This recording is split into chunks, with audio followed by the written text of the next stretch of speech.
Hey everybody, it's Bust with Expedition Trial number 465. Let's jump on in, see who shows up. I assure you, it's going to be both cool and fun. So, all right.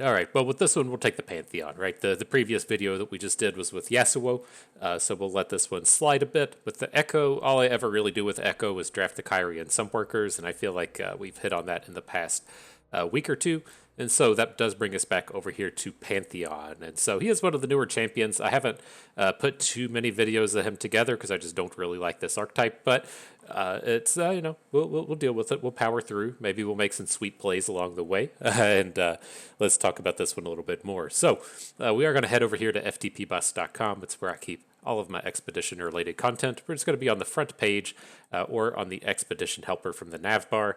We'll make our way to this little drop down box and go pick up the Pantheon. And so, yeah, Pantheon, this is a single champion archetype. Seems like at some point in the future it's going to have Bandle City attached to it. You can speculate who that champion is going to be however you want, but for the time being, Pantheon is the only champion in this archetype, and this is the one that's just fully built around Fated. And so there's only 3 Fated units in the game. There's Pantheon, there is Saga Seeker, and then there is the Dragon. But the Dragon doesn't exist in an expedition. It just you can get it, like you can generate it, or you can trade pick for it, but it doesn't show up in any of the archetypes, which I think is just fantastic. The dragons are the Demacia-based dragons are just one of the best archetypes in the game, and then just having a 2/4 Fury Fated for 3 mana running around is quite obscene. And so it wouldn't be that bad to me if it was an epic, and we just had to deal with like it showing up rarely or 1 copy of it at a time. But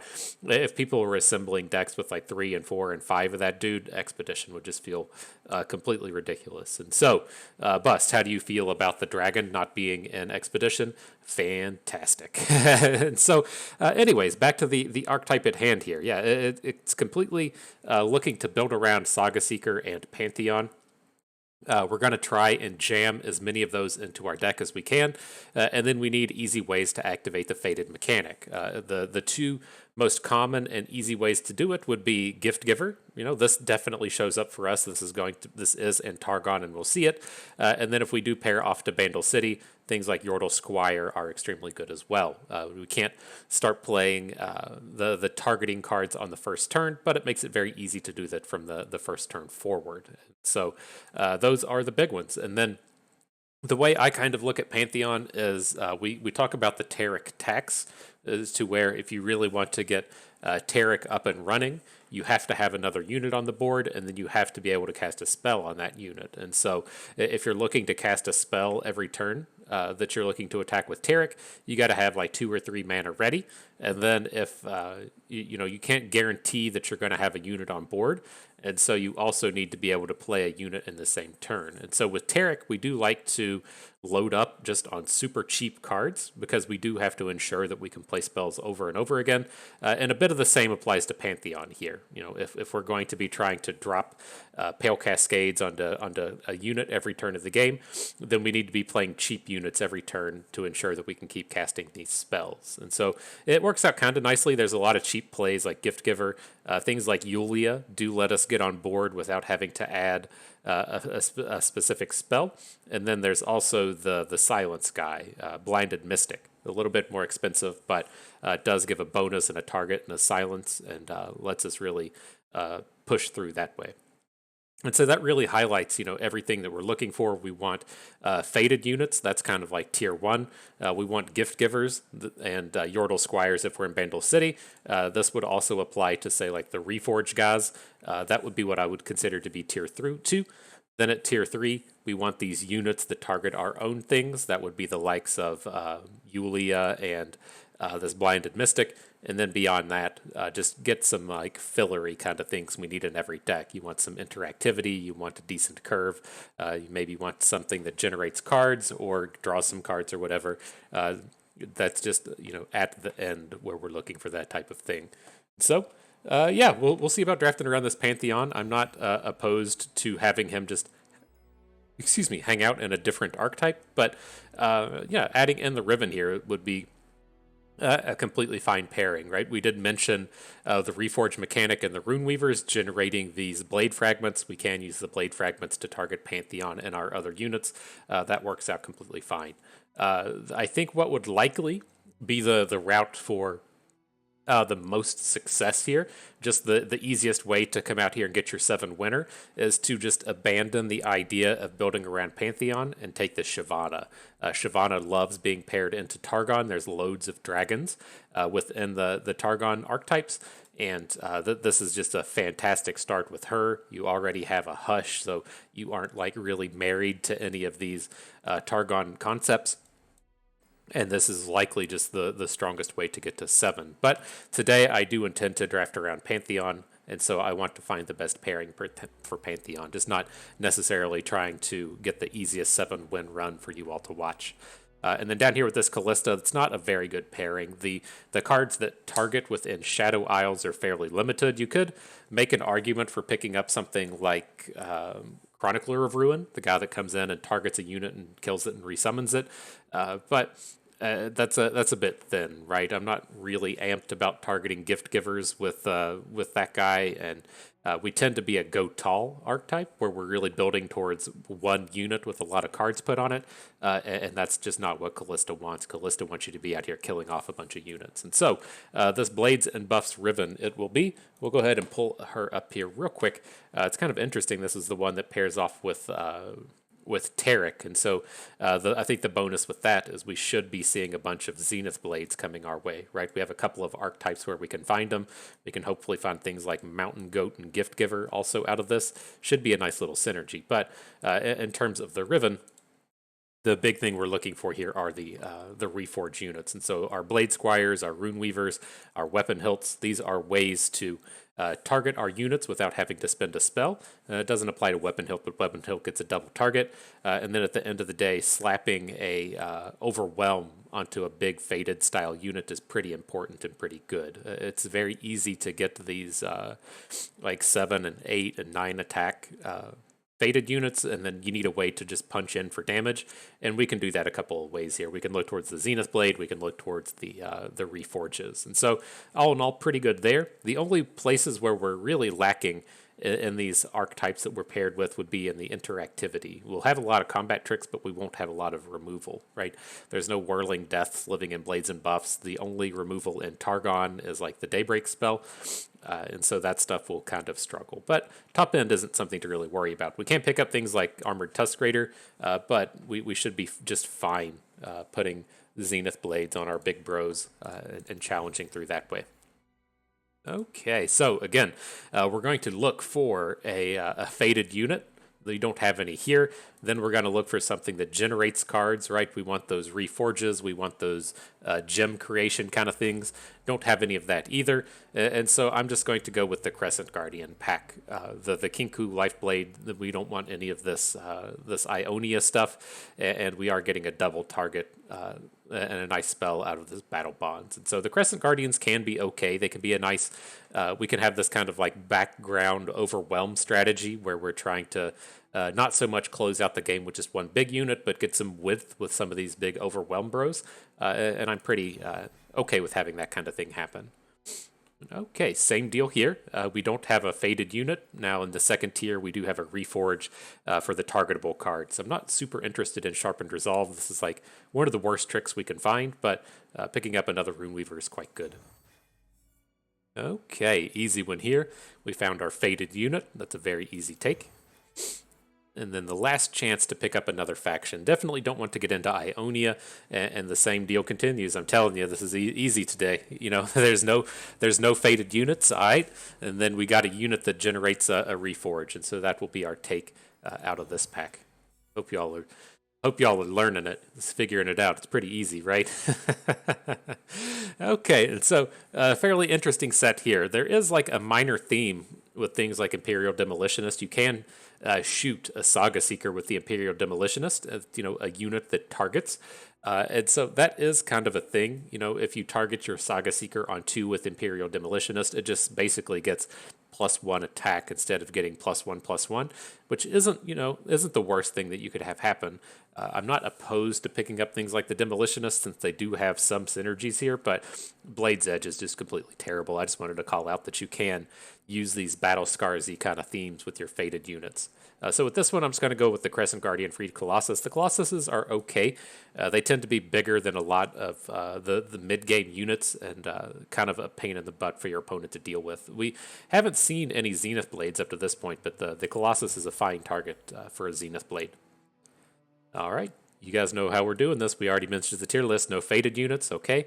And then we got a Reforge here in the middle pack. That's going to be a very easy take. Love me a Legion Rearguard as well. He's always welcome in my decks. Okay, coming out of this one, the strongest card here is Lost Soul, but we don't have any discard outlets, and so this will be a pretty easy Pale Cascade Battle Bonds. We need to pick up a few more spells. We're pretty light on spells at this point. We do thankfully have the 4 Rune Weavers to generate some Reforges. Otherwise, we would be like really hurting to level up our Pantheon, but I think it's pretty safe the way that we've gone so far. Okay, so this is a pack where we may have to diverge from our basic strategy, right? We don't have any removal up to this point. The only interactivity we have is Hush, right? We have Hush, we have Combat Tricks, we have Blinded Mystics, but we don't have any way to just like come in and kill an opposing unit. And so I'm actually going to go with the Whirling Death out of this just to make sure we have something. You know, as we kind of got down to that like tier 4 or tier 5, whatever of picks, making sure you have some card draw, making sure you have some interactivity. I don't want to go the whole way without having some kind of removal spell. And so we are passing on the Blade Squire, but I want to ensure that we get something to kill stuff with. All right, no Fated units, but we have a Gift Giver out of this one. That's a fairly easy pack for us to take on. Then same deal here. We at least get a removal spell with this as well. The Scorched Earth is a sort of removal spell, and then the Blade Squire for the Reforge. Okay, so how do we feel about this one? There is the Pale Cascade and Hush, but we already have 2 Pale Cascades and 1 Hush. Never taking Spiral Stairs, this card is just garbage, but down here to the right we do have another removal with a Brutal Hunter. And I think this is the one I'm wanting to go for. We aren't stacked too heavily on 4s at this point. Like, we will end up with a bunch of 4s since we're going to draft all these Pantheons, but I think having a little bit more interactivity is a fair addition to our deck. Now we have a Saga Seeker, very easy take. Okay, so what are we getting out of these trades? We could pick up a Gift Giver. I think that's good. This is just one of the premier. Like, it's not as important in like round 1 when we just have the 1 copy of Pantheon. But if you're ever trying to really like turbo out your Pantheons, this is the premier unit to get him going. It's typically fairly okay to just start slamming these gems on turn 2. If you have access to the 3 Pantheons. They like to play a little bit slower when we only have 1 copy, but this is the big build-around style card for us. And okay, so you all know what time it is. We got to do it. We got to go turn something premium. And so let's take a peek at what we got here. I'm pretty sure between these Pantheon cards, there should be something out here, right? Maybe not in the commons. Oh, did we get... I don't think we got a Yulia. I think we did get a Blinded Mystic, though. I'm going to have to go back and double check, but I'm feeling pretty good about that. No Yulias. Got the Blinded Mystic. Okay. Whew. Not getting all my money today, Riot. Just a little bit of it. The Blinded Mystic. Getting the boost. He's certainly ready to win some Pantheon mirrors when we take down our opposing Fated unit from our opponent. And get right in there. So yeah, not bad. Again, like, I'm not the hugest fan of Pantheon. There's just like, if you're investing if you're investing very heavily in 1 unit, it's very easy to deal with in terms of playing a Homecoming or a Vengeance or a Crumble or a Hush or even just a Stun is often good enough to shut down that unit for long enough. And I'm not super into just being all in like that. Like, if you pick up a Bastion or something, then fine, but it's just a little bit more dangerous for my tastes, a little bit too high rolly, but is what it is. Okay, what is this? The Battle Scars Braum. That's the Braum with Noxus, but then also some actions out here. Okay. It's kind of tempting to hang on to this battle bonds. I just don't think we're going to be able to pull it off quickly enough. It's like I envision just getting this big mountain of stats on the board on turn 4, but I would really like to find a way to Nightfall this Crescent Guardian on 3 before trying to think about things like that. And we have to pick up a Gift Giver or a Reforge for that to work. Okay, so I mean, interesting hand here. I think I'm going to do this. I want to start with the rear guard, and I'm just going to open with this. I'm not super worried about getting this point of damage in, but I do want to generate the gem and then be able to play it next turn and Nightfall the Crescent Guardian. So all in all, looks pretty good here. He has a value hook onto the Gift Giver with his Ancient Preparations, but that's fine. You did your job.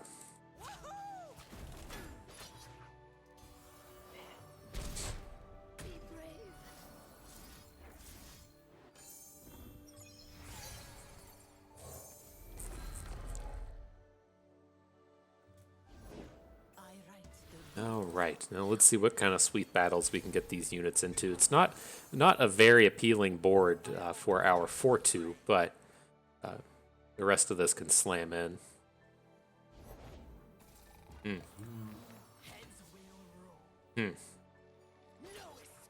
Well, that's not ideal. It's had the Yeti right out of the opener. Sad noises.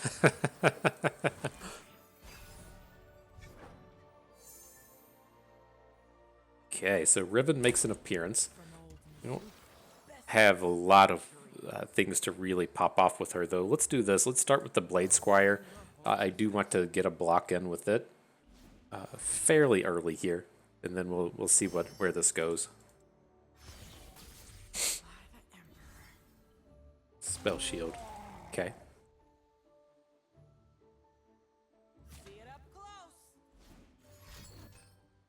And a quick attack.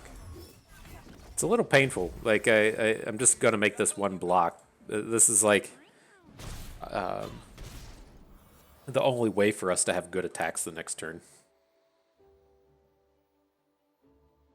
I will die when I am ready. To serve the greater good. Okay. +2/+0, not bad. And a combat trick. All right, so yeah, we're just going to open here. The question is, do we want to get like a quick attack challenge? I think that's pretty reasonable. So let's do this. Boost our Fated unit. We're gonna slam with the squad. We'll take the good value hook onto the Ancient Yeti. From a no trick standpoint, he's just going to put his 2-1 in front of our 4-2 and then put his 5-3 in front of Riven. And I'm kind of okay with that. But he's not even attempting to take down our Riven at this point. Interesting. Wouldn't be surprised to get blown up by like a Harsh Winds or something here, but we don't have a high enough quality hand to not go for it. Alright, not a bad follow-up from opponent. Can't Blinded Mystic a action, but might be okay.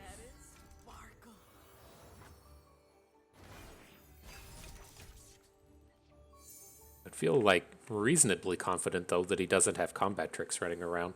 Right? If he didn't try to save his Yeti last turn, then what's he really doing this turn? So, who do we want to put the +1/+1 on? I guess is our new question. Because if he attacks with everything here, we can't put like Riven in front of action. We can put, if we boost the Mystic, or boost the Challenger, we can, he still just trades over here. Alright, so I guess we're just protecting Riven. She called me betrayer. She scorned me. He brings in the action. Look at that quality. Interesting. Is it just because he plans to re-attack with action next turn? Either way, I don't think we can risk this Riven. Like, the playing the sword next turn is our path to victory. We can take another hit from action and not be super worried about it. But, like, we really need to next turn be able to give Riven the sword and get a lethal. Or if not a lethal, just ace his whole board. Okay, so the Overwhelm Fragment, not super useful. Hush is actually a interesting draw. We should... He has a combat trick here. We can get a big takedown. I am reformed.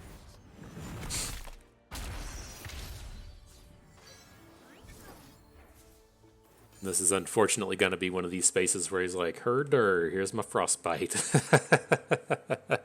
That's the exact noise they make, in case you're not familiar. They say herder. Oh, and no plays?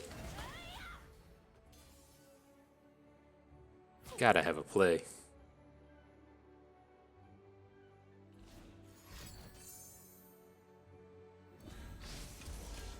Troll Chant, alright. Shapestone, sure. That's also going to get the flip.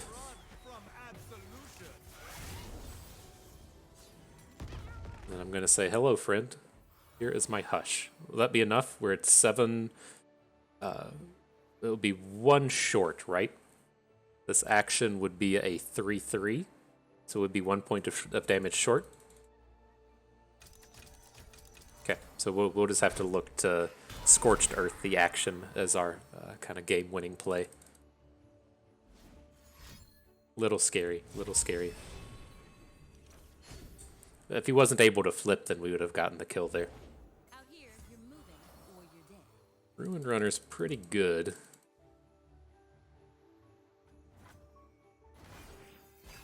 And we're gonna have to lose our Riven to that dum-dum. Yeah, he's opening. No looking back.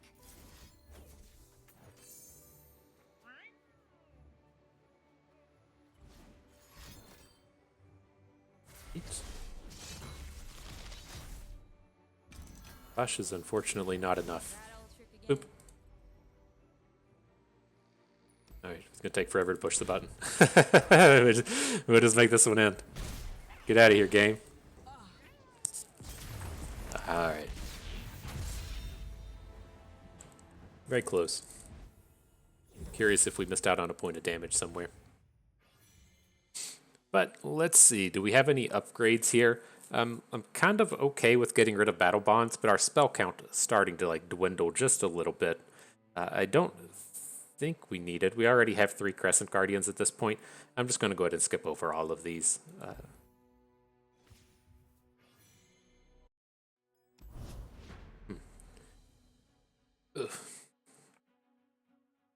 Little tough, little tough.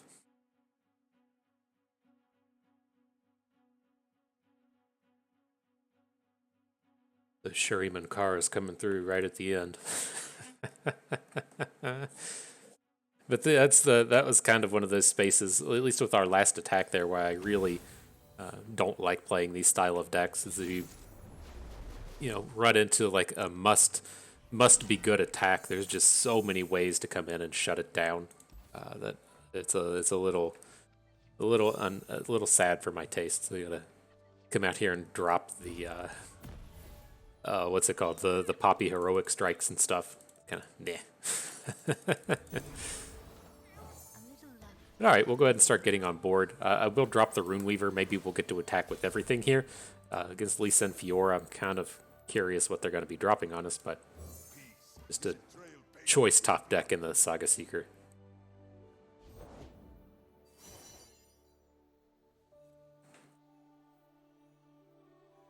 So he should be fairly okay. Like if we come in and attack, an opponent picked up a like a pokey stick, then it's still just like really slow from them. Okay, I'm gonna assume that he didn't get a point of damage off of his unit there. Still lots of just like spells and stuff he could have hit, but no immediate concerns from the pokey stick variety. I might just lie down +2 attack. I think I'm just going to give up on the Faded for the turn. Again, we only have one copy of Pantheon, and so, I mean, the down here on the deck tracker, it says we're like a 4% chance to draw one. And so, I mean, what are we really going to do over the course of, like, 3 turns, let's say? It'd be like a 10 to 15% chance of drawing him across the next 5 turns. It's like a 25% or so, 20-25%. And so just the chances of actually hitting him are so low that I don't want to just like turbo into trying to level him up.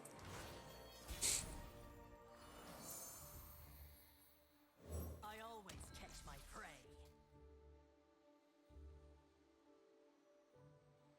But let's see what they add in here. I'm not really opposed to just dropping the blade fragment onto the gift giver and then attacking with everyone.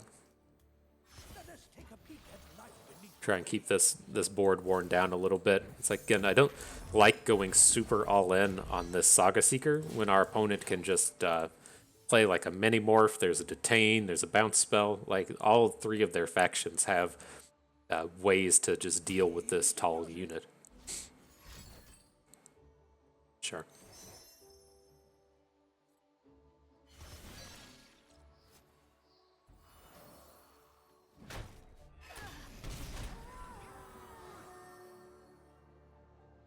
Really weird though.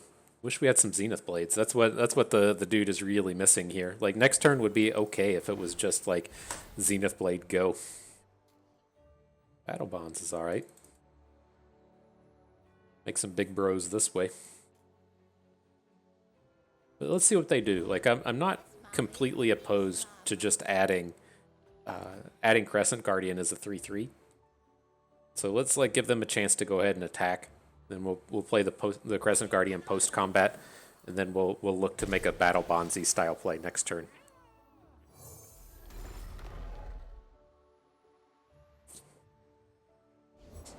Take a stance, hold it. Okay, not bad.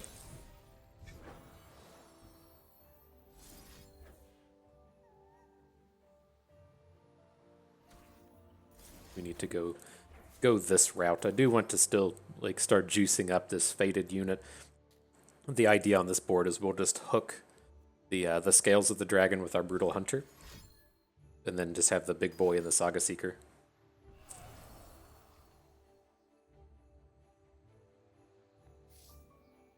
Not a play I particularly approve of.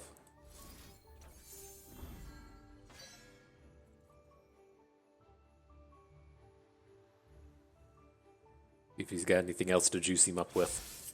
Nope. Excellent.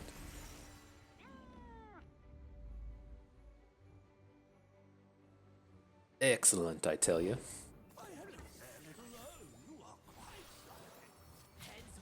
So I feel like all of these attacks just have to be safe, right? If he's not going to try and counterspell the Battle Bonds while we're kind of pretty all in on that single combat, I think we're pretty good here. But this is the sad space you'll run into with the Saga Seekers, right? He's just going to get blocked by Otterpussas and get blocked by 2/1 spell shields and over again. Really need those Zenith Blades.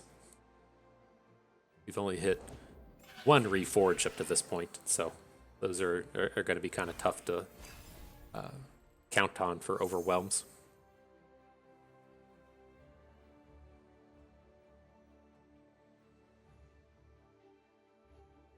That's a Mentor's Fiora, isn't it? God, that archetype's so bad. I always talk about the intern. I can't tell if like I ever get the conversations about the intern into the videos, but I just have these concepts that no one at Riot, none of the devs that have worked there for ages could be experienced enough to allow something like mentors to happen, and so they must have just passed it off on the intern as a project, and the intern is the one that's out here messing things up.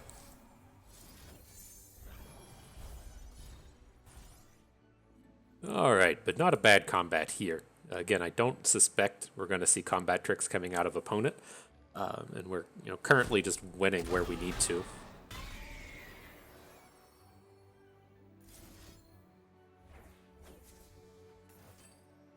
Hopefully no more single combats. Seems like their interactivity's gone, right? He would have done something by this point if he had it. Did pick up the quick attack fragment for the Brutal Hunter if we need to. But again, we're just like never gonna deal damage if we don't have Overwhelm.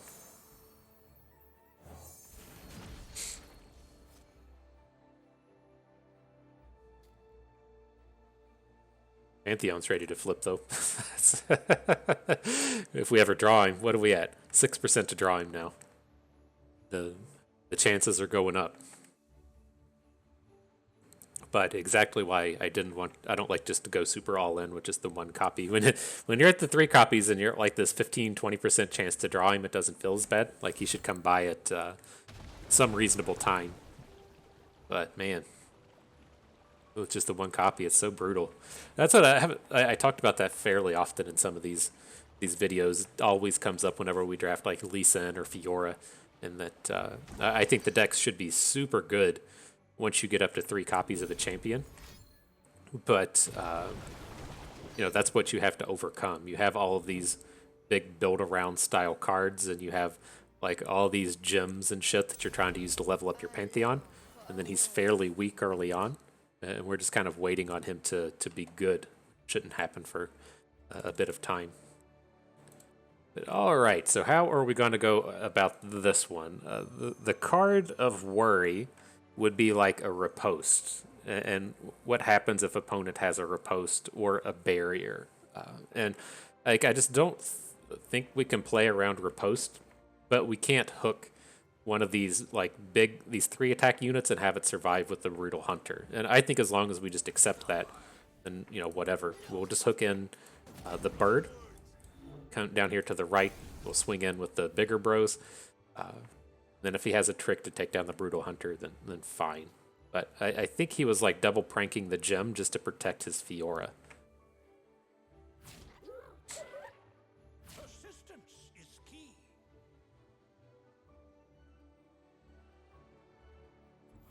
Okay. All right, slowly and slowly, we're wearing this shit down. Planning on calling striking this Fiora. Again, it doesn't seem like he has tricks. He shouldn't be able to actually like kill us with Fiora. But I'd also prefer her not just getting to pick and choose what she trades with here. So we'll take her down. Shall we dance? Lee Sin. I want my calling strike back. There's the Pantheon. He's at least pretty far away from flipping, the Lee Sin is.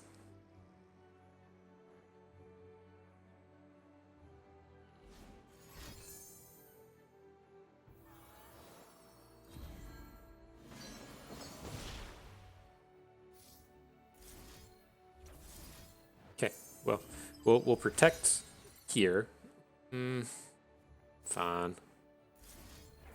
The gem onto the Brutal Hunter. I initially didn't want to do it because he won't survive a Lee Sin, but at least this way it'll kill the Lee Sin, unless he has another spell. If he has another spell, kind of whatever, but he's down to 2 cards, and seems like this should be safe enough. The next turn we'll slap Quick Attack onto something and drop Pantheon with the full boost. Cool, so he doesn't even get a kill like this. Just spreads out some damage. That's I don't know what better reaction to have. Just kind of I'm very whelmed right now. Very whelmed. Not over, not under, just you know. Ooh, a rally. Interesting. So he is going to get the barrier hooks and some claws of the dragon? Alright, my dude. I'm on board with what you're doing here. Enter your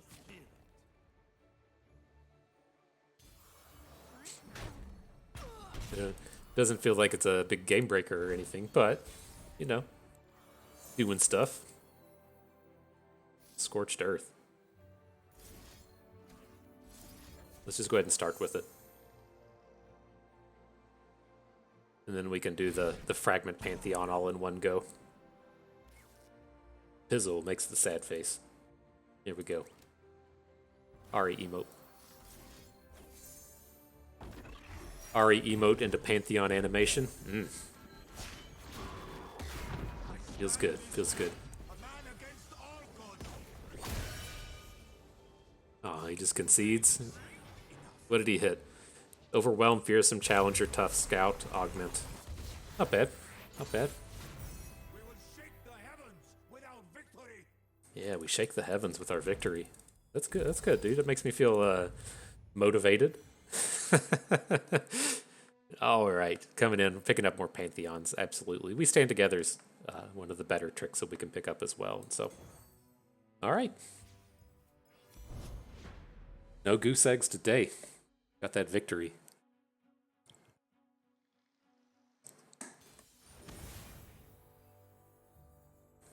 This Draven Echo looks like it's probably a scrap heap deck. Should be pretty aggressive coming out of here. So we need to definitely make sure we have some early game stuff. You definitely got it.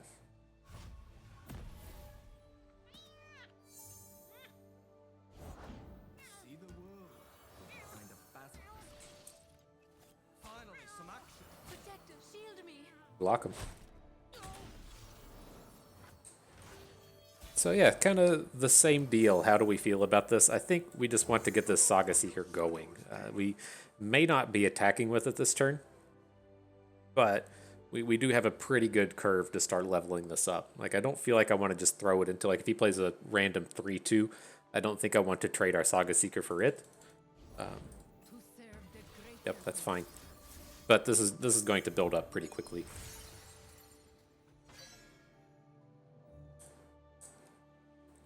Should be fairly tough for them to deal with. You know, like outside of like Scorched Earth, Nox, and Guillotine, they should be stuck with like Whirling Death as their way to deal with this. They tend to not have a lot of just really big units. Hit Overwhelm.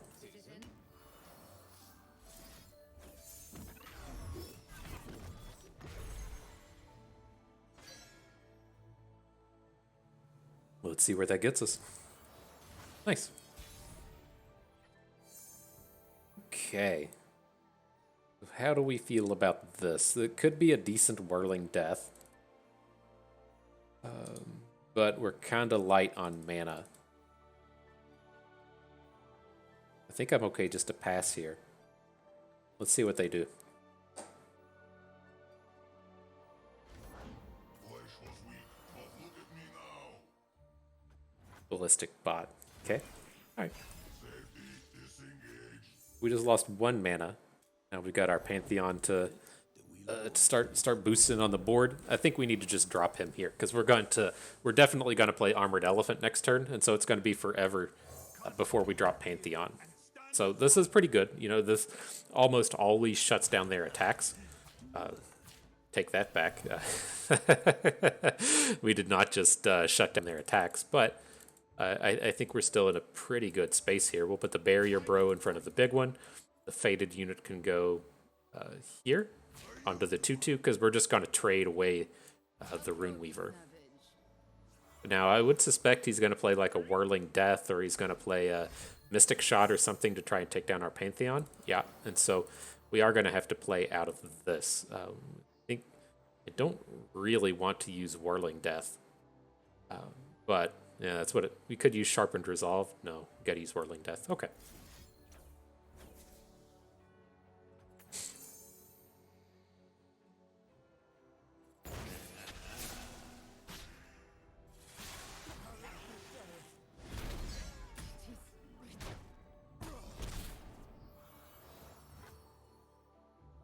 Alright, so how do we still feel good about the Armored Elephant now that we had to spend the 3 mana?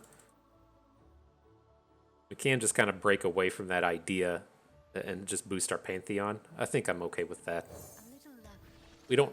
it feels like we're, you know, the control deck here. Death is transient, as long as the body holds blood. But this also gets our Pantheon big enough to attack. So, want to do it? Yeah. Let's see. Let's wait and see. If he passes with 4 mana up on this board, I think that's a win for us. And then kind of same deal. We can still drop the Armored Elephant and play spells.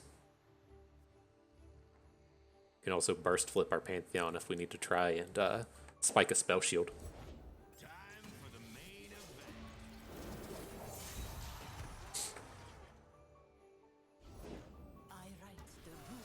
Okay.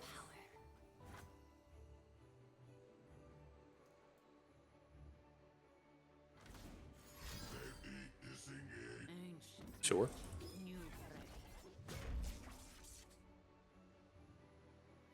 So if he just like swings everything in, I want to target something, right? I want to know what our Pantheon's gonna hit before we get into combat, so we know if we hit like Lifesteal, or if we hit Tough, or if we hit Spell Shield. We just want to know what's going on here. Is he dropping Riven Sword? Jeez, I didn't realize he was so close to it. Onto Ballistic Bot.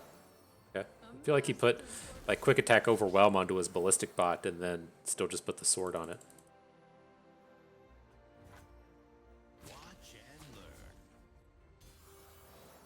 Brings in the 2. So with 1 mana, the only card of worry would be an Elixir of Wrath, which would give Draven +3. I would say that all we're really getting ourselves into here would be a single Spinning Axe. And so we just have the choice, do we want to try and get this Pantheon out in front of the Draven, or do we want to just throw a Gift Giver in front of it? And let's do this. This is going to get Pantheon up to 7 health. And then should getting to 8 health actually, right? Since he's going to level up. We'll check his stats and then think about putting him in front of Draven. It's the archetypes he has aren't archetypes that typically have Elixir of Wraths in it. So I'm just going to go for it. He had a lot of good abilities here. Spell Shield, Tough, Challenger. Okay.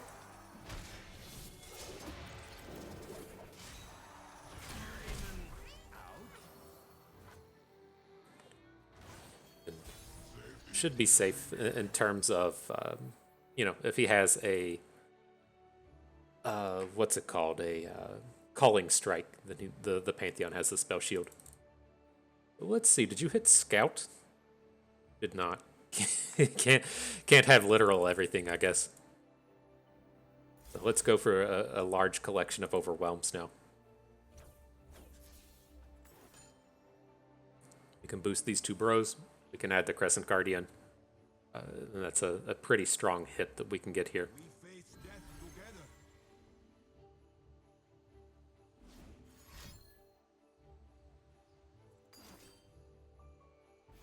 Beam. Okay, can't get around a non-damage beam.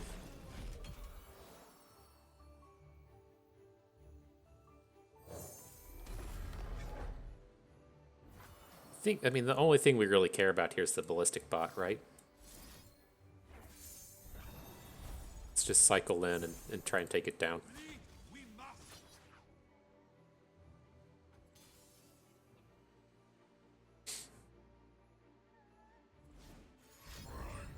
Spinning it doesn't kill it. It has Tough. Oh, he did get to 10. What did I miss there? Oh, it has Augment. Oh, I see. It was still okay, but that was not the combat I had hoped and intended for. New tricks, new day, new sun. Gotta focus. Interesting. It's my time. Gonna make some sad noises after after that. It must be done. You spurn my gift. Protector, shield me. Can't protect the Saga Seeker here.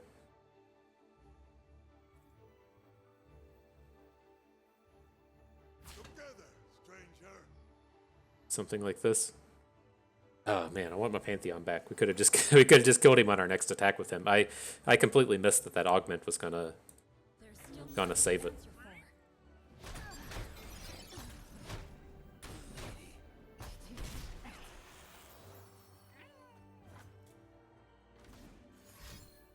All right, we'll recover. I feel good about us. We'll just draw the other Pantheon right off the top.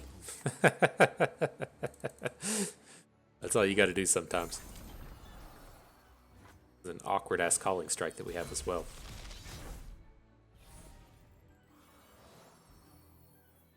We 3 have slain 100 foes to find you.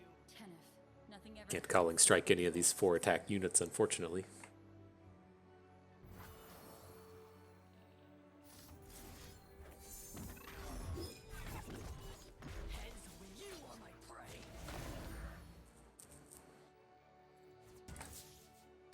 Okay.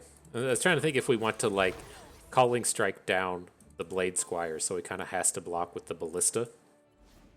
And say, it seems like with him passing like this, and he played Time Trick last turn, I'm just going to assume that he has some kind of shenanigans happening here.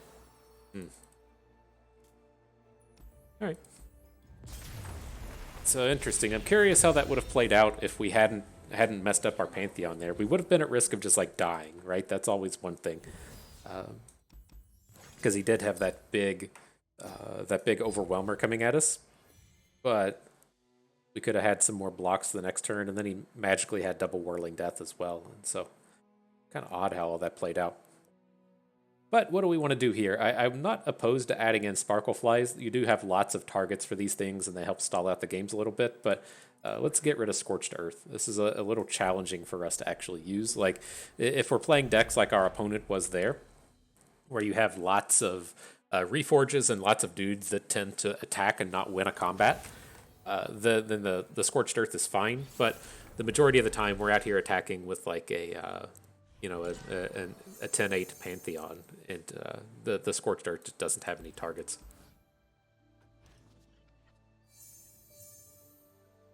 All right, we'll hang on to Pantheon here. He's one of these champions to where I usually don't count on the first one to flip or do that much, but then the second one is what comes in and cleans up. So you typically find a good space to where you drop the Pantheon, and then he like shuts down an attack because he has barrier, or he gets a big attack in and trades, and then opponent has to spend more cards to deal with him because he's scary.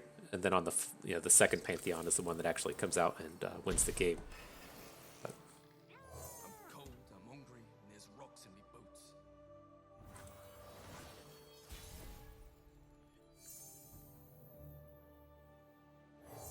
We're good to just drop the Guardian. It's like he's playing spiders. There's not tons of spiders that are like super relevant here. Like if he plays the 3/2 spider that like boosts his team and negs our team, I feel like that's a win. And then otherwise, they just don't have tons of units that positively interact with Crescent Guardian. Like if we end up trading it with a interesting. And say if we end up trading it with a like Arachnoid Horror, I think that's kind of okay. All right.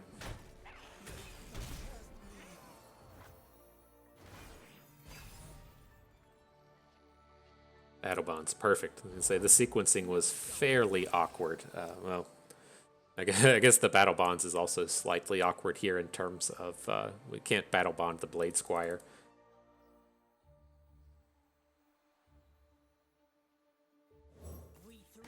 Okay, we'll look to play it next turn, maybe. Sure. It's just a neck.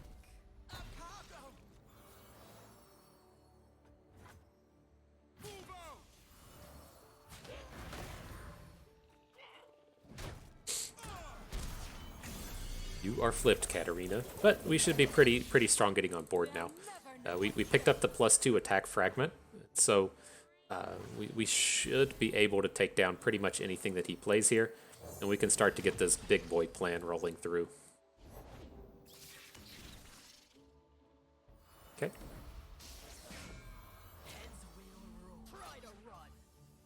Still bringing it. And I think we have to play a gem or something this turn. We got Pantheon in hand at 0 ticks. We have to, if we want to get him leveled up before 2025, we have to start dropping spells.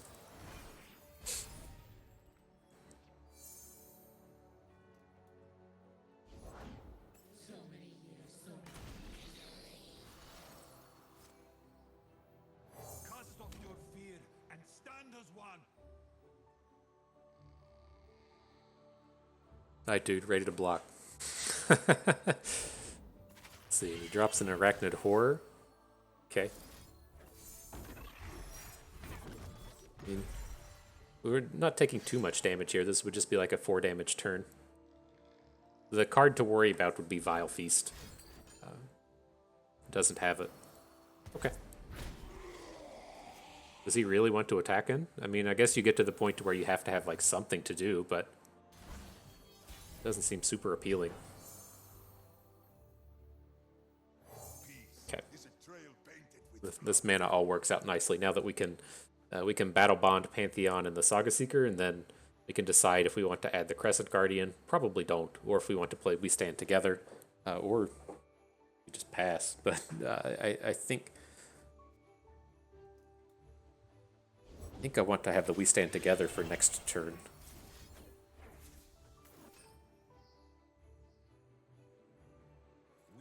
Because then we have 2 turns to draw a spell to level up Pantheon.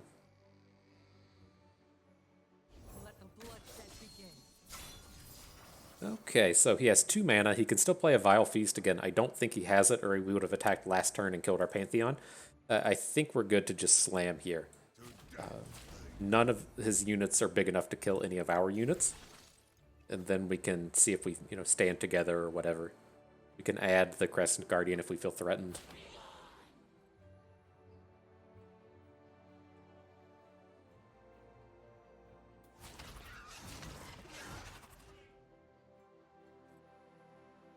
Seems good, right? This rally doesn't seem nearly as good when all of your units are dying.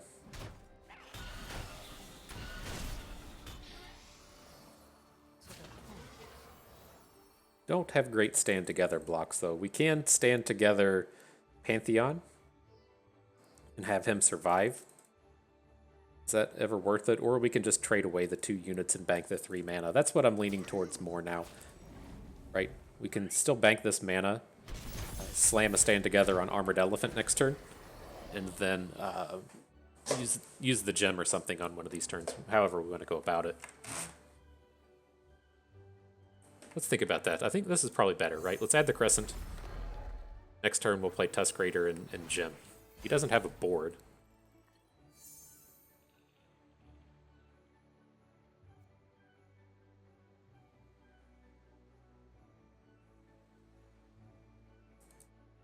Katarina's much less scary when they don't have a board.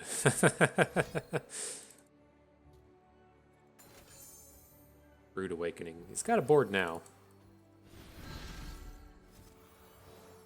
But this is only good for 1 Katarina attack, and we have a Pale Cascade to survive through some of this.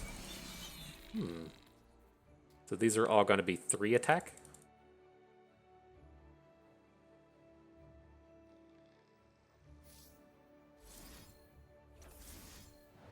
I mean, there is a world where he just doesn't play a card here, right? It doesn't seem super likely that he doesn't play, or he doesn't attack, but if we don't play the spell on Pantheon this turn, then he's not going to flip.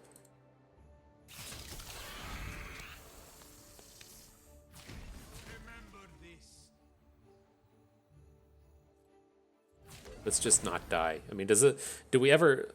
Man, that's so much overwhelm next turn, though. And we can just burst into him? Okay.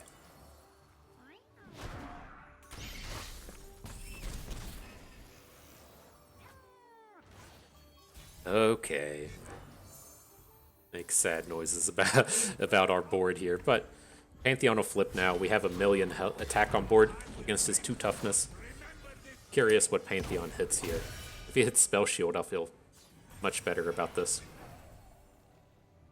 Didn't overwhelm, fearsome, regenerate, tough.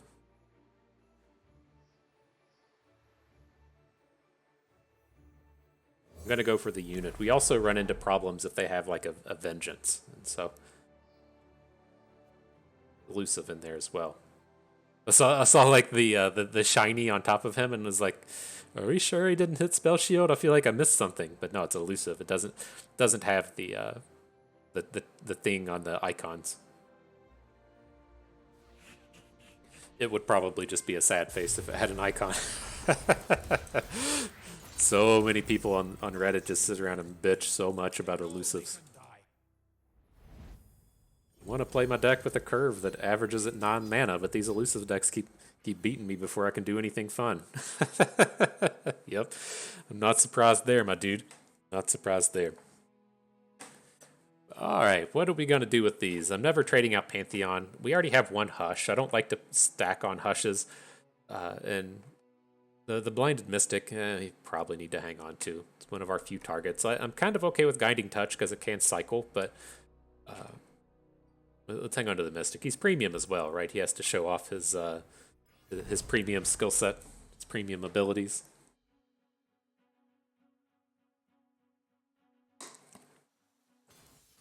Oh man, I just took a peek at my phone and saw that my humidifier tank is empty. This is this is one of these things. You know, I won't say everyone does it, but you know, lots of people. You know, you're 17, 18, have bright eyes about the future. You're going to go to college and learn so much. You're going to be a great computer scientist and learn how to make the sweet apps. You're going to make the coolest app ever. You're going to make the millions off of your Angry Birds. You're going to make the next Facebook, or I don't know, if you're one of those humanitarian types, something about growing trees or what have you. And you know, you make it through college, and turns out that you have to find a job and get paid and stuff, and you're developing an app for smart humidifiers that send notifications when the tank is empty. And you find that this is what your life has become. You had such grand ideas and beliefs that you were going to change the world with your sweet app. Now you're now you're programming smart humidifiers. Oh man, the way the cookie crumbles, am I right?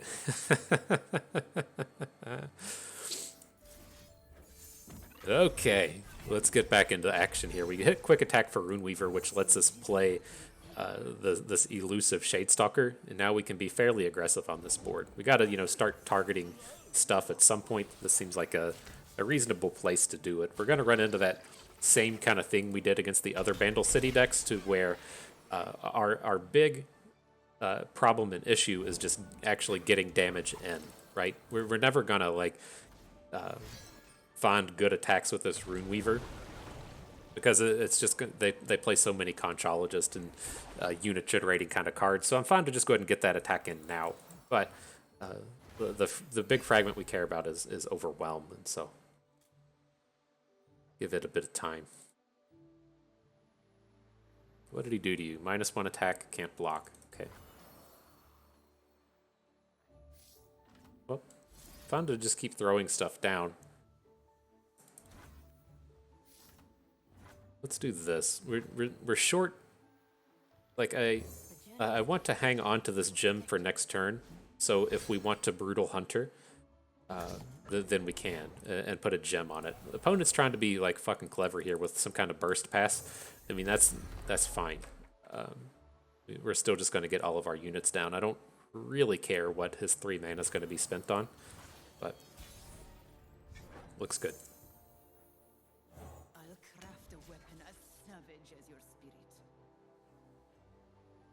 So here we'll see. Like in an ideal space, I think we just want to put the gem on the Shadestalker. I could also see the argument for putting gem onto Gift Giver, so that we then get to attack with everything. Event Horizon. Okay. But with that happening, let's boost our good attacker here. Go ahead and try to trade out the Runeweaver. I think this is fine.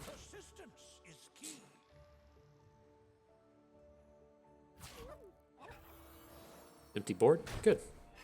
Gives us lots of options with this this Brutal Hunter that's still down, in terms of getting good hooks and only having to hook 1 unit. You realistically never just have 1 unit on board to hook against Bandle City, but it might be a matter of them having like a 2/2, a 2/2, and a 3/3, and us being able to navigate that 3/3 away from all of our smaller units.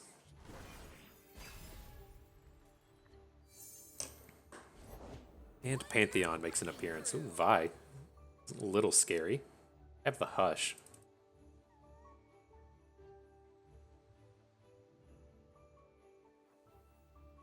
Let's go ahead and add the Squire. I'm curious what he tries to Vi hook here, or if he flips her.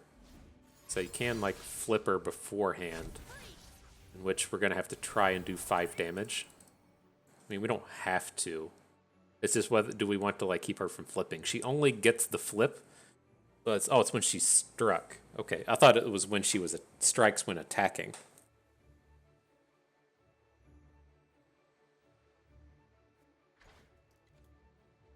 It's her flip that does the damage to the strike when attacking.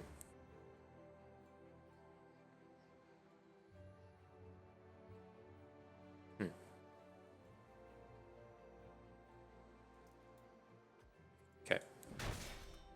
We'll just have to see if we can't get a better combat in the future turn.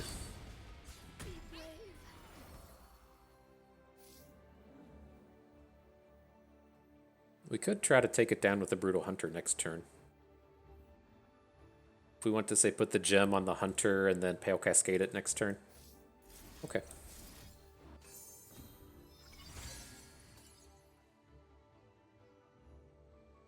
Got to pass. So Pantheon can't flip, but we have potential to get good combats here.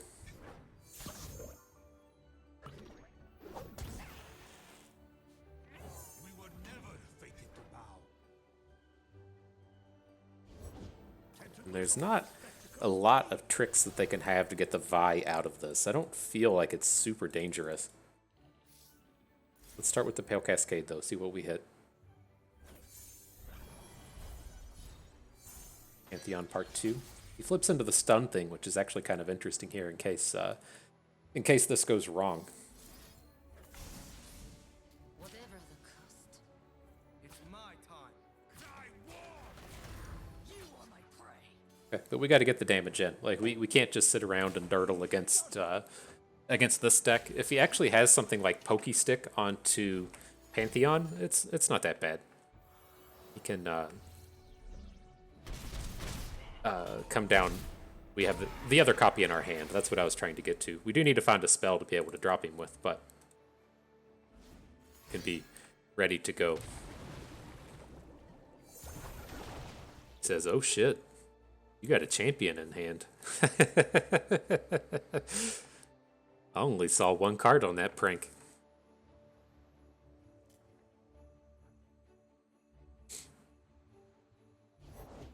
So this next turn is like a little scary. He's got Vi that's already flipped, and he's got the Brutal Hunter in his hand. But I guess he can't flip. He can't play both.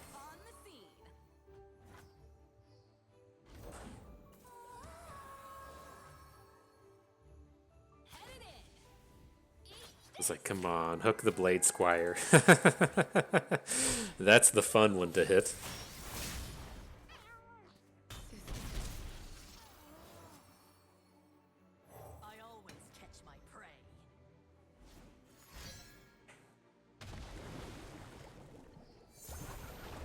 Oh, I forget the pranks go back in your deck after a while, don't they? That's how they get to pick up 2.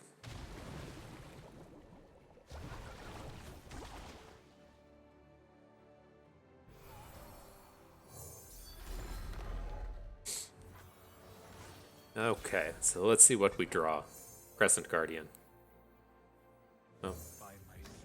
You're not Pantheon, but we have tons of Overwhelm on this board now. The idea with this board is we can Brutal Hunter the Vi, Brutal Hunter, whatever his other big unit is going to be. And then he's just stuck with these 1/1s to put in front of our Overwhelms. So picking up another Crescent Guardian's not horrible. We were, of course, hoping for another spell, but this is okay. Yeah. Well, he did just give us a spell.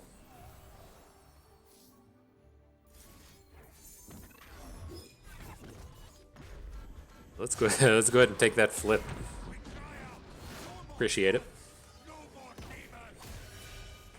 Gets rebarriered as well, right? Is that how that works anymore? No. Fearsome, regenerate, tough scout. Impact. Got him. I knew we could do it. You know how I knew we could do it? It's because I believe in us. That's right. Today we stood firm. We said no more. Pantheon is doing his thing. So here we go. Got another one. Not the worst. Mentor of the Stones is always powerful. Then like Crescent Guardian number 5, that's a little obnoxious, but there's definitely worse cards we could have. Again, like it's interesting with cards like him. And if we say, okay, we have Mighty Poro. Mighty Poro is a reasonable card. You know, nothing wrong with it. It's 6 stats for 3 mana, has upside. And then you look at Crescent Guardian, and you're like, okay, well, Mighty Poro is pretty good at 3/3 for 3, you know, 6 mana, 3 cost with upside, and it has double upside in Nightfall. But if you don't hit the Nightfall, then it feels like you're missing out on something, and you got to kind of get that out of your head sometimes that he's no good if he doesn't have his Nightfall on him. No, it's a 3 attack is a good deal. All right, let's see how this mirror match goes. I'm curious if we should have hung on to that Blinded Mystic. Because it's quite good as you try to go tall on these faded units, but we only had the one kind of like activator card in our hand. I wanted to find a little bit of something to do here.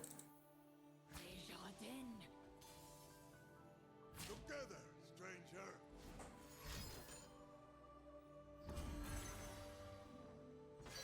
Need Targon shields. Okay. Oh, where are we at? Here it is.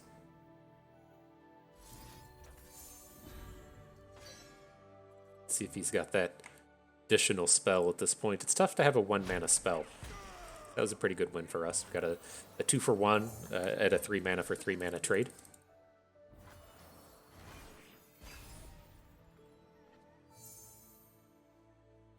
I think we have to Battle Bond this turn. I don't really want to just add this Brutal Hunter. I want to get the quick attack with him next turn. Opponent's hand has to be like very similar to ours, where they're just loaded up with spells, right? If he's just going to open with a high quality unit like the Legion thing, he has to play his own Battle Bond for very small mana.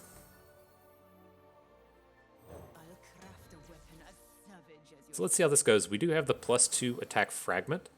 And so if we want to Brutal Hunter down the Legion Drummer, it makes them have to have better spells, right? You can't just Pale Cascade out of this one. And so I definitely want to just make him pay for it. It feels like we might just be getting a Sharpened Resolve out of this. That's a very common trick here. But need to make them spend the mana.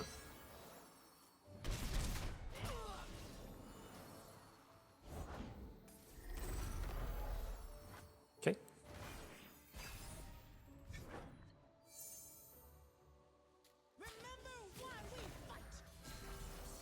Can we take a 10 hit? That's a little scary. He just has so much mana. I think we can get the initiative next turn. So let's add Runeweaver. We'll add the Crescent Guardian of our own. We hit Overwhelm, which is not the worst.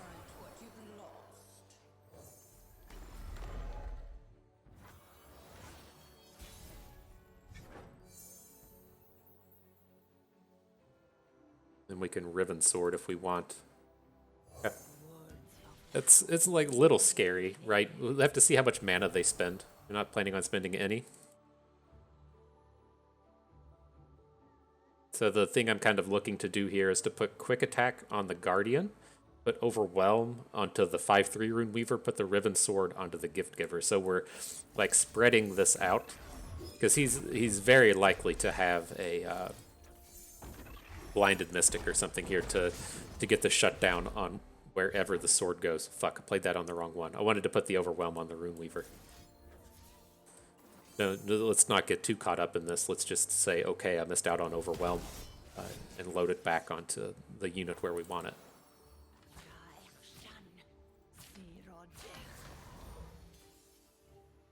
Okay, and then we have the We Stand Together to try and get the good combats here.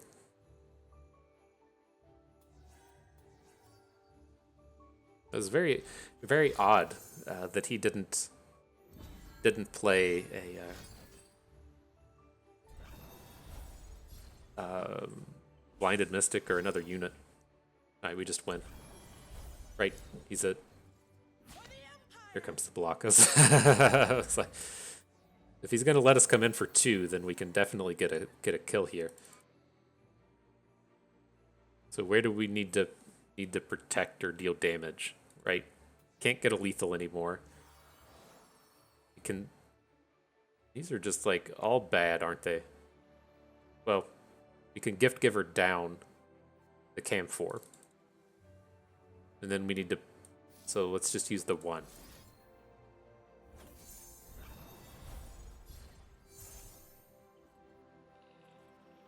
The kill on that. He just has the overwhelm unit left. Okay.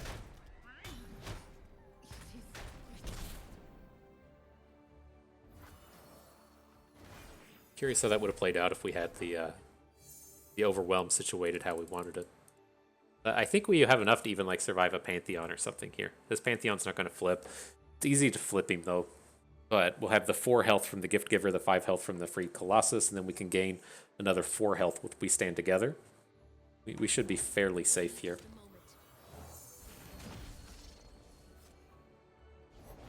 Where's my axe?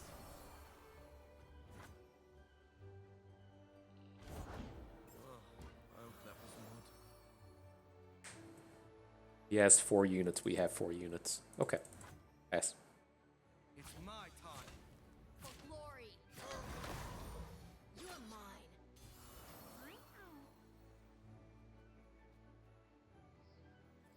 Your fate was written. Protector, shield me.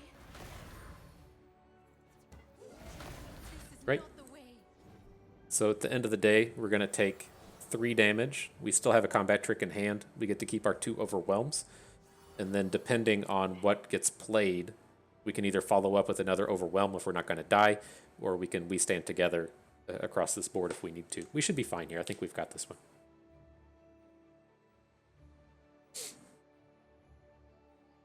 I think he's most certainly about to play a card, though.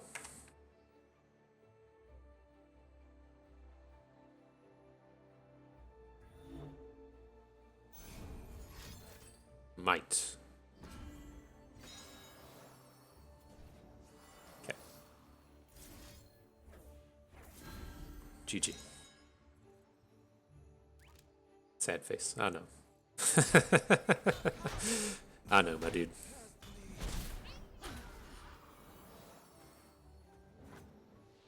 Boomed him.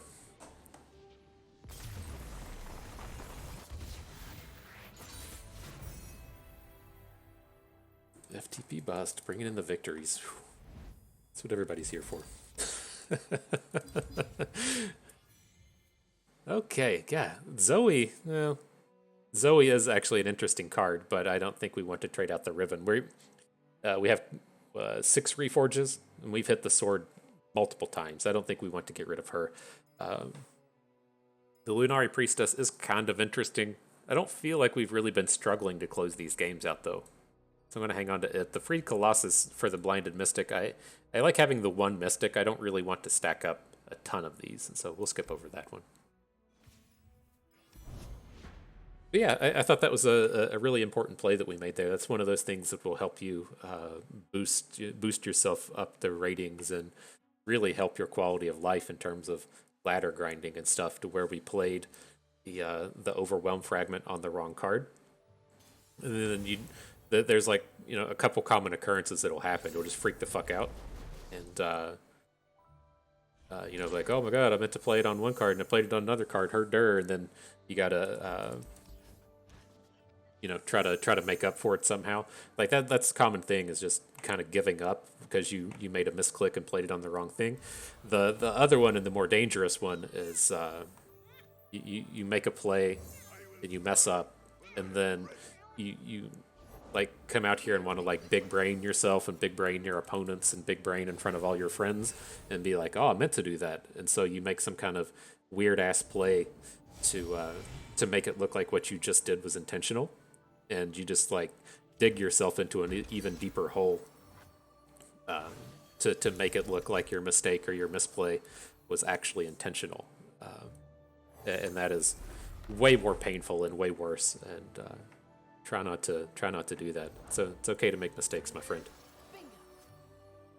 So on this board, how do we feel about this? Like, he's got these Waking Sands in hand. He's not going to play any of them this turn, but I don't really want to trade a Crescent Guardian for a like a Shaped Stone, which is fairly common. Like, I guess he's not playing like the action kind of decks, but I think we're good to just build up our board here a little bit and try to find ourselves in these states where we have combat tricks to fight against their combat tricks. So I don't want to find ourselves in the space where we just have like a couple of shitty units on the board and we aren't able to protect where we need to.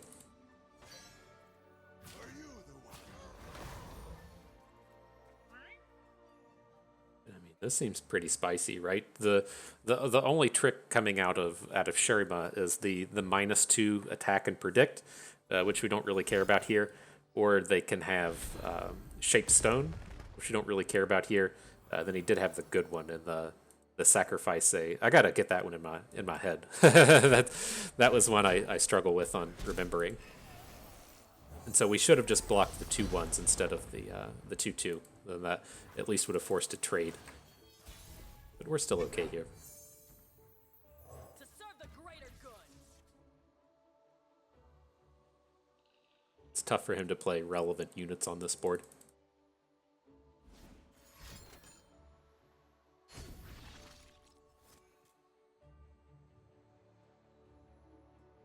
It's like, do you really want to drop Zerath against this? It's not something you're usually excited to be doing against the deck that's just chock full of combat tricks. There's the Shaped Stone, all over the place. But we're ahead on board. We're getting him reasonably chunked down. We're gonna drop some Armored Elephants. I think it's okay. He only has 2 cards in hand outside of these Waking Sands as well.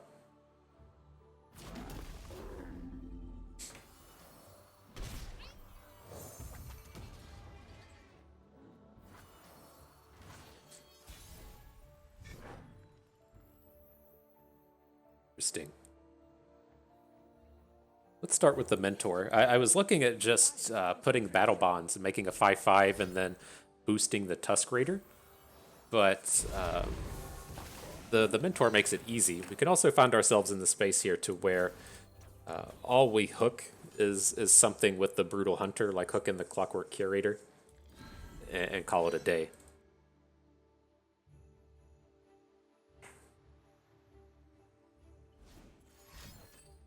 Second Waking Sands.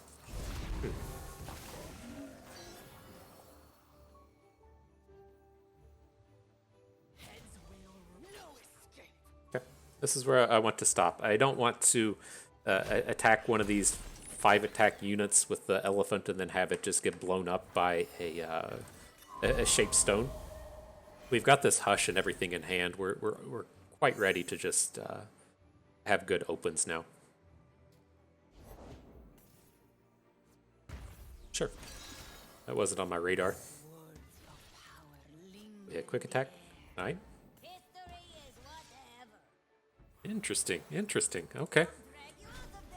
Yeah, you gotta do what you gotta do when it comes to these rock bears. Let's see. Who do we want to boost? Like, this ephemeral one is going to die. We're going to silence the one on the right. We don't want to silence away the ephemeral, but like, who do we want to boost? We probably want to have the 4 attack unit here. I think I can get behind this. I'm going to Calling Strike the Naturalist, take 5 from this dum-dum. Okay. I like it.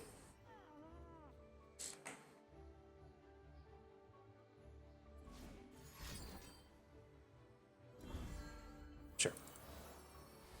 So I don't think we can lethal with this open.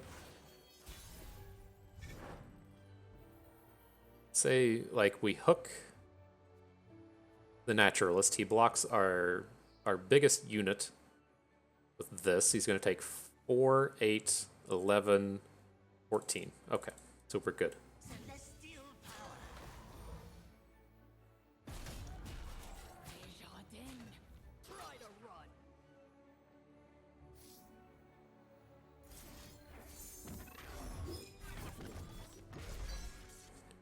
Give the board one of these. And then, of course, we still have this Hush in hand, and so if he drops a bunch of stuff on it, we're good. Neg 3, go us. I knew we had it in us. You just had to believe a little bit, and you can do it.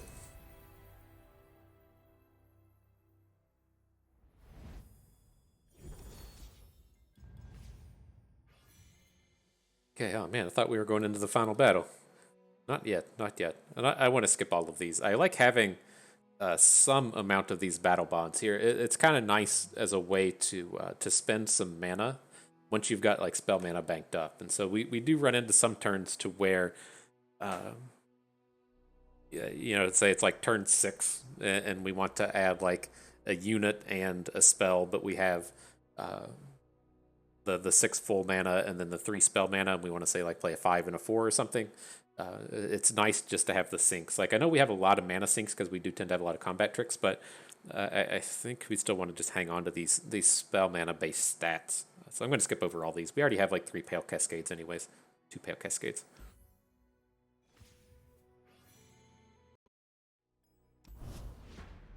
All right, pre-final battle. Off we go.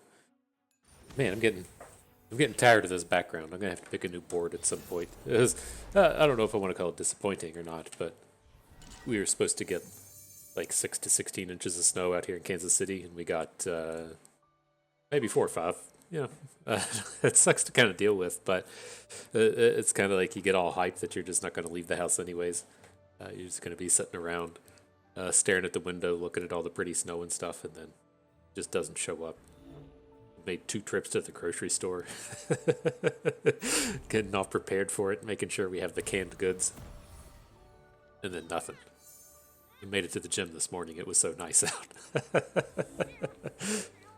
That's all I can think of now that I have to look at this this winter-themed background on here. It's really bringing me down, man. But all right, we're out here against some like Pantheon plus collective support style deck. I think they're going to be pretty bad at blocking next turn. Like it's very realistic that they play something like Young Witch and then just don't want to block. And so I'm going to go with the most aggressive start that we can here. And just try to get the beat down as opposed to a more value-oriented approach, trying to get like Blade Squires down and stuff. So I think that looks fairly safe.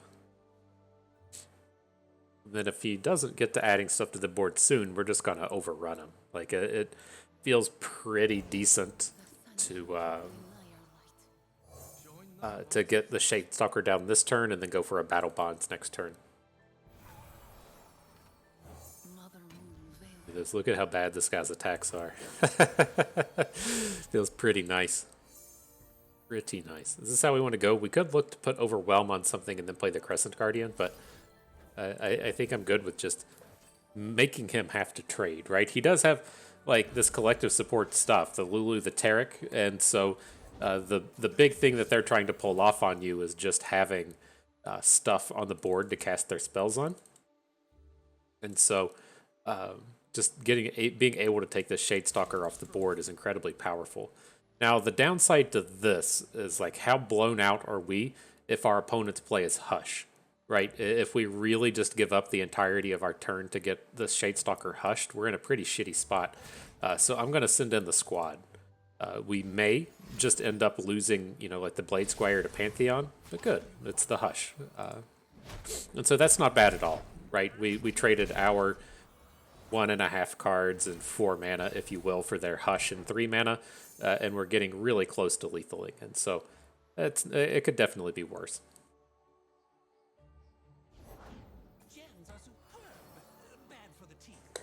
Interesting ad.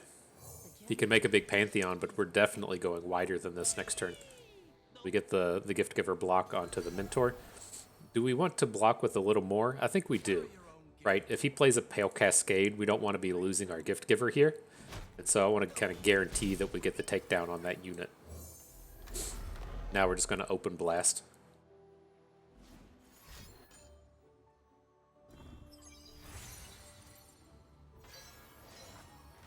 So if he just blocks our big boy, he's looking at 7 or 8.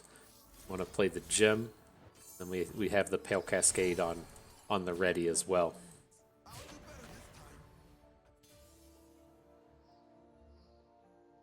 should be pretty tough for that style of deck to deal with. They could block and play Homecoming or something, but this wins the game a large percentage of the time.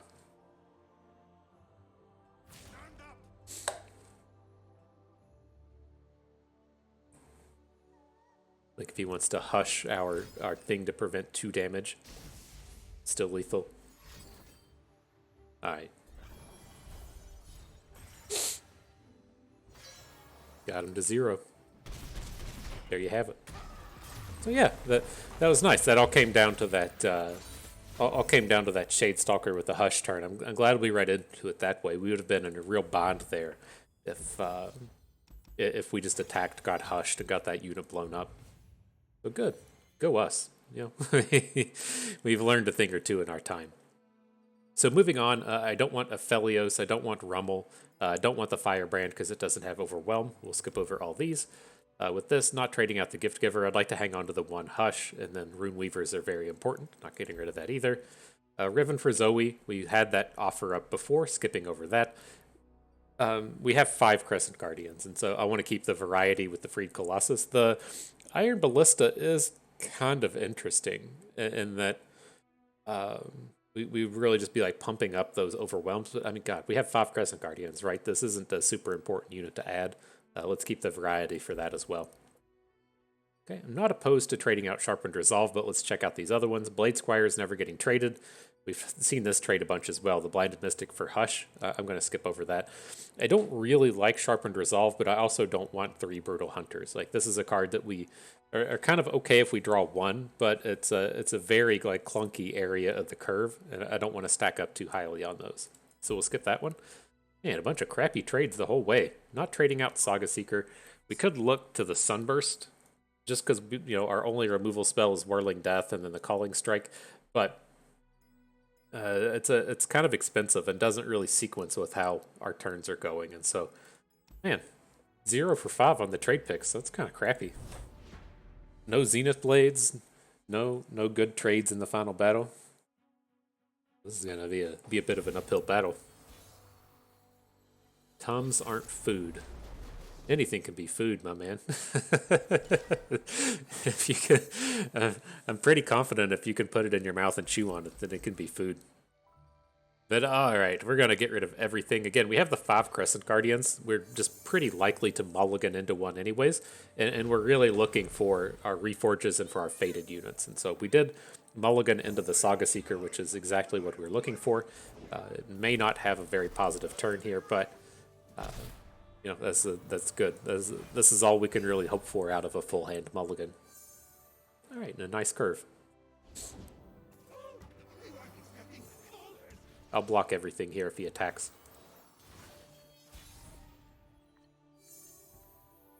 Okay, and then we picked up the +2 attack fragment. I'm kind of interested in just banking from this turn. So let's just go ahead and get the attack in. This is a fine trade. It looks like it's a small, you know, a 1-1 into a 3-1 now, but that's realistically what's going to happen between those 2 units. We're going to trade away. We're going to trade away the Rune Weaver for a 3-3. Okay, then I wanted to get the Crescent online. He's getting, you know, we're falling a bit behind on board here. And so I just want to get this stuff removed where we can. He's mono Shadow Isles, so we don't have to worry about combat tricks. So there's one, right? There is the, whatever it's called, the Mark of the Isles, the thing that gives out +2/+2 and Ephemeral, but it's extremely uncommon.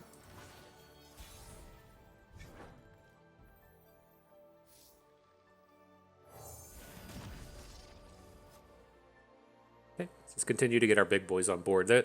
Unless he's dropping champions, his units don't usually get bigger than what we're offering up here. So I think this is good. I'm happy to slam with everything. He can get the Viego block onto Blade Squire, but he's a nice unit to actually chunk some damage into. He tends to be tough to kill once he gets rolling. All right, not bad. It's very odd going into turn 6 with this 1/2 Saga Seeker that's been on board the whole game, but Kind of is what it is. He's gonna start getting boosted now, but means our Pantheon is also at 0 ticks. Shark Chariot, okay. I wonder if he ever attacks with Viego.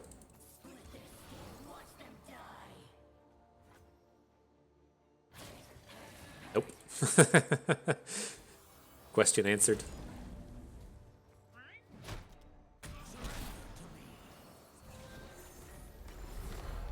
Alright, so how do we feel about this? We can pick up a Riven Sword next turn. I think that's where we're going to go with this. We need to be getting online. He just played a bunch of stuff that doesn't impact the board.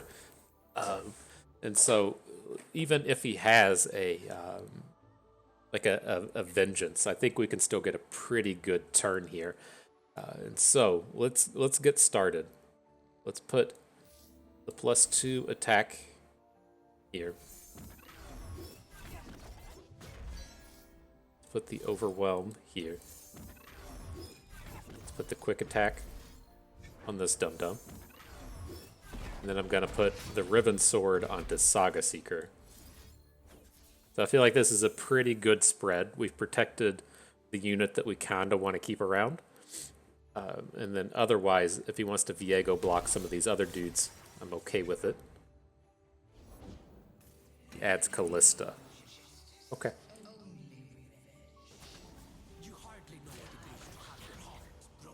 So we aren't dropping any gems here because we have both Hush and we have the +1/+2. He has Vengeance. Okay. So with only 1 mana left, he's not really going to be able to do anything here. So let's play the stand together. We're definitely boosting our 5/3. That'll survive Callista. Now let's also boost Freed Colossus. Let me just double check that Vigio is going to die. Okay.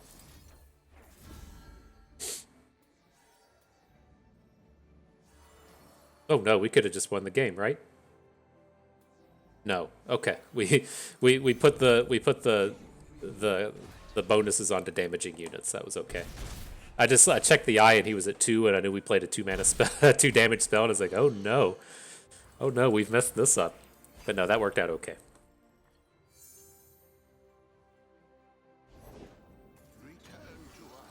Not bad. I'm gonna go ahead and gem our Crescent Guardian. If he has a Unspeakable Horror in hand, I don't want to lose the unit, and it doesn't impede us from playing anything else. So I think that's okay.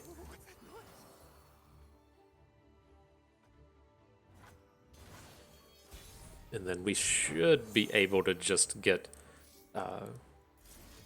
Hush kills this turn.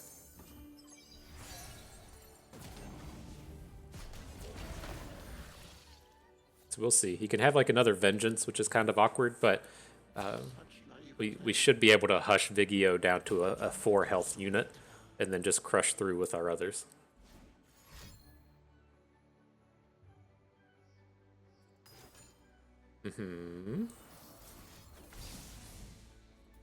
Game says dead. There it is. GG, my dude. Enjoy that Tums for dinner. All right, good deal. Always glad to pick up a victory. So yeah, we could talk about this a little more. I don't think we ran into too much craziness after the draft stage there, but always something to talk about, if you will. And so, yeah, I think, drafting Pantheon, we really hit on the kind of tier list of what to draft. We stuck to it pretty well, and it worked out nicely. And so, the best of memory, the way things were going were at tier 1, you want your units with Fated. That may change at some point in the future, but at the current point in time, that is Saga Seeker. He is the only Fated unit that you can draft that isn't Pantheon. And so if we see one of these, we're going to take it. It's not to necessarily mean that it's more important than the units that generate spells, but there's a bunch of units that generate targetable spells to where there is just this one singular Fated unit. And so this is kind of your tier 1 pick. Then in tier 2, we look for the units that generate spells. So that's where we're going to find our. In this case, we had the Reforges and the Blade Squires, but the key unit out of Targon is going to be Gift Giver. And I think if you're in like Targon plus something else that can't target, you probably want to include Zenith Blade up in tier 2. That was the one card we are lacking today. I don't think we saw one throughout the entirety of the draft or any of the trades, but Zenith Blade is filling in a similar role. It's replacing itself, so we aren't just casting like weapon hilts on our units just for the sake of leveling up Faded and leveling up Pantheon. So that is what we put at tier 2, though. The Reforge is here, the Gift Giver. If you're in archetypes or factions that have targetable things, so say like you're in Demacia, you can include the likes of the dude that gives something barrier, right? He targets and counts and gives a positive ability, and so he counts kind of up in that tier. Even though the target isn't a spell, it's still a target, right? And so then into tier 3, you're just kind of looking for efficiency, right? I think we have to pay the tax, and if you're filling up your deck with 4s and 5s and 6 drops, it's very tough to get units on the board and play combat tricks and play these targetable things. And so you're looking to just kind of be cheap, make sure you're not stacking too many expensive things out here. And then at the bottom, it was just kind of fill in with the necessities, right? You want to make sure you have a hush, right? You want to make sure that you have some kind of removal spell. And that was how we kind of went out of our way to pick this rando Whirling Death, right? We just wanted to make sure that we had some kind of removal and didn't get to the end of the draft with absolutely no removal. And we finished with Whirling Death Calling Strike, which is fine, right? We passed on the Sunburst, but we picked up some targeted removal. So we weren't just completely up to the whims of our opponents. And yeah, that's it. I think, draft-wise, we did really good here. And I think I touched on quite a bit of the importance of the gameplay as well, as to where when you have the 3 Pantheons in your deck, you can just kind of spew spells off starting on turn 2. But if you're at the early stages to where you only have the 1 Pantheon, you have to be kind of careful, and you really need to be boosting your units with a little bit more care, since you can't realistically and reliably turbo out the multi keyword or the flipped Pantheon, however you want to look at it or call it. But yeah, not bad. That was a pretty enjoyable draft. I thought we did pretty good here. Got to 7 wins. We didn't get blown out too hard by any of the go tall erasing cards. And then when we did encounter the likes of hushes and things, we were prepared for it. I was pretty happy with how we navigated that draft. And so looky here, we do have a weekly vault to click on. It's been a while since we've had some rewards. Those don't turn up with too much frequency anymore. And so it is nice to see them live and come about. And let's see if we can't. We should just be hitting shards all across the board. I did go in the other day and make sure that I had 100% collection. And so everything should be all shards from this point forward. Go us. I know it's not the most efficient way to be doing things, right? If you're really conscious about maximizing your gems and your shards, it's what Crypt did in Hearthstone, right? He would never go and craft anything. He would just went and actually just opened everything. And then I think once he got up to I can't remember how it exactly went. I hadn't followed Hearthstone in quite a while, but that's the most efficient way is not spending any of your wild cards or anything and just having everything come naturally. And I think that was how he got up to the million dust or whatever it was. I can't remember the exacts how that went. And I do remember him clicking the button right when he got up to the thing to where you get to dust your extra cards, and he let it grow up to where it was going to be 1 million or whatever, and it was the most underwhelming thing ever. It just put the standard 3 or 4 flashes on there, and then he broke Blizzard's system. it was so underwhelming in what happened, and so overwhelming to their servers that it killed everything. It was kind of wild. I thought it would be really cute if Blizzard actually went in there and put in some kind of like treat or meme, because nobody else is going to do that. That's like never happening throughout the history of the game. And if they had just given like a little nod that they knew it was happening and they were ready for it and the little thing to happen, I thought that would have been cool. But small indie companies don't have the time for things like that. But nonetheless, that is going to do it for us today. I hope everyone enjoyed the trial. You learned how to rise to the skies, just like Pantheon. You learned a thing or two along the way and had a good time watching. This is Bust, and we thank you for being here.